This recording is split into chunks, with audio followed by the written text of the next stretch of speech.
বাবা, চা খাবে? তুই চা বানাতে পারিস? কেন পারবো না? I am over 18। মেয়েদেরকে এত দুর্বল ভাবা ঠিক না। তুই বেশি কথা বলিস, যা চা বানিয়ে আন। তোমার কাছে বেশি কথা মনে হতে পারে,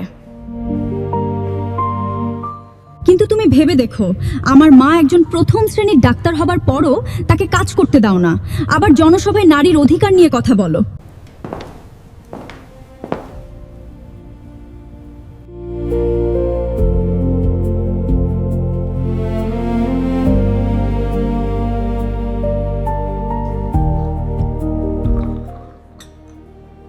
দারুণ চা বানিয়েছিস।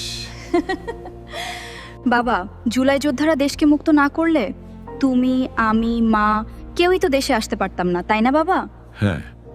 দাদির কবরটাও তো দাদার পাশে হতো না। হ্যাঁ, ঠিক। তাহলে তো সব অবদান জুলাই যোদ্ধাদের, তাই জুলাই সনদ মেনে নেওয়া উচিত। তুই চুপ করতো। চুপ করব কেন?